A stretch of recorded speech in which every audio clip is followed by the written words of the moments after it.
guys, magwa-vlog tayo ngayon. Meron kaming kinabit na bagong driving aid para sa mga PWD. Assuming itong pa ako ay hindi ko magamit, so kamay lang ang gagamitin ko. So ano ba yung mga gamit na meron siya? Meron siyang ito kasi para kung tina-turn mo, kasi yung parang gano'n, no? Yan, no? So hindi ko pa hinihigpitan to, yan, no? Para kung sakaling magmamaneho ka, kaliwang kamay ang gamit mo kung ikaw ay PWD. Next, ito ay brake, ito ay gas. So tingnan mo yung pedal ko. So yung pedal ko, tingnan mo pagka pinul ko to, yan yung gas, yan pagka tinulak ko ay brake, yan preno. So guys, first time ko susubukan to. So ngayon, naka handbrake ako. Ang first step na ang gagawin mo ay itutulak, preno ka muna, ilalak mo muna, bababa mo to, and then ito ay lalagay mo sa drive. So paglagay mo sa drive, ayan na. So naka-drive na siya, so tulak, and then yan, gumagalaw na. So yan. So kung igagas ko, ayan o. So hahatawin ko, ayan o.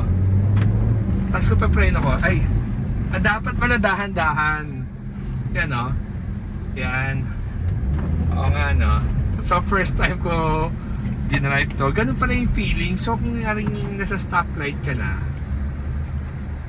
teka, so ito, free wheel ka, and then preno, konting ano lang pala, konting tulak mo lang yan ngayon kung gusto mong nasa drive ka lang, lalak mo, pipindutin mo siya. So yun, nakahinto ako na hindi ako naka-handbrake, nasa drive pa rin ako. So stop pa. So mamaya pag go, ang gagawin ko, tutulak ko lang to na ganyan para nasa drive na ako. Ito pala yung tipong kung wala ka nang gagalawin, gusto mong iwan lang sa drive, nakababa yung handbrake mo, tutulak mo na siya and ilalak mo siya. Ngayon pag release niyan, itutulak mo na siya, mag-release na siya. So ito pa rin yung sa kaliwang kamay mo, hindi pa ako sanay kaliwang kamay na pang-ikot, or ito, go natin tulak ko lang, ito ay go na. So nakaalalay lang ako sa preno, pero kung igagas ko ng konti yan, then preno. Hindi pa ako sanay tumansya. So gamit ko left hand steering. So kaya ko pang ikabig so preno. Mas malakas sa preno mo sa kamay kaysa sa paa Yan naramdaman ko. So yan, may dadaan. So signal light, and then may kotse, hinto. Nakagila ako, tapos yan, hinto. So, ito pala yung, yan, gas. Yan. So, hindi pa ako sanay gamitin tong bilog na to, pero yung nakakatuwa gamitin. Kailangan pumreno din may sasakyan. Yeah, so, basically, ito siya. Yeah.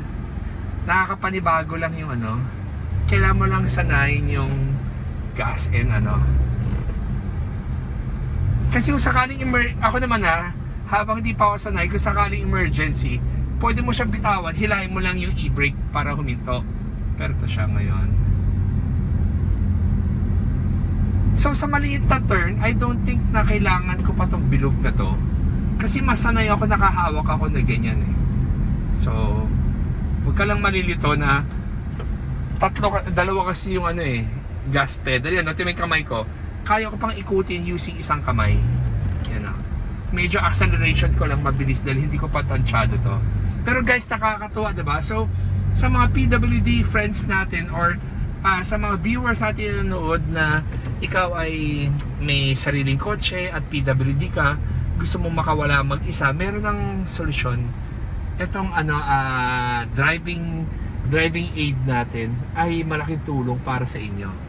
So guys, yan palagpasin ko lang nito. Okay. Malakas kaya siya pumreno kung pinigla ako. Subukan natin.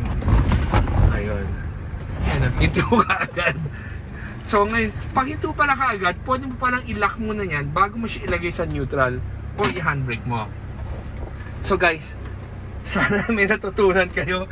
First time ko lang dinrive to kasi yung supplier natin ng mga PWD wheelchair lift, lagi na sinasabi baka sa Pilipinas merong market na to, kaya sinubukan namin magparating ng isa. So guys, hindi pa tayo nagtatapat siya. Bago umalis, itong kanan na upuan na to, ito ay nagsiswivel. Ito yung pinandedemo namin dati na pag nagsiswivel. Kaso manual lang. So nabas ka. Yan. And then, kaya mong ikutin to eh. Paano ba ikutin ulit to? Ikutin mo nga yan. Ayun. Diba? So, tapos i-recline mo ng konti. Ito. Yan. Para matulungan lumabas. Naabante pa to son eh. Abante mga. Yan. So, mabilis makalabas. Pero ngayon, improve na kami.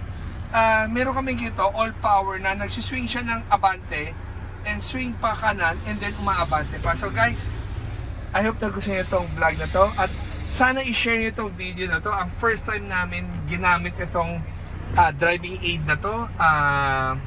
Kung sakaling mag-interesado kayo, tawag lang kayo sa 3411-5858 dito sa Atay Customs. Lagi natin gustong gumawa ng bagay para solusyonan ang problema ng mga motorists natin. So guys, thank you for watching and always remember, Jesus loves you and God bless. Oh, guys, meron siyang desired lock na kung gusto mong i-adjust. So kung nakahinto ka sa stoplight, ganyan. Kung sakaling gusto mo na i-move, pipindutin mo lang ulit yung, tutulak mo lang siya, mawawala na siya sa lock and then good for go ka na. Ngayon kung sakaling ilalak mo naman, itutulak mo siya, tapos pipindutin mo to.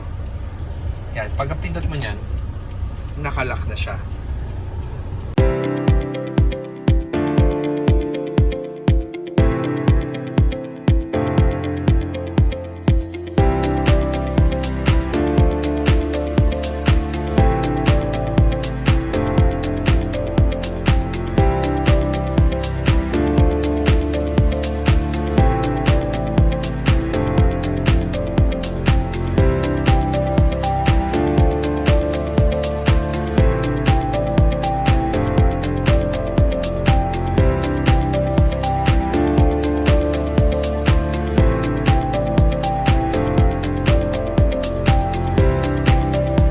Guys, maging komportable sa biyahe, gumamit ng Atoy headrest.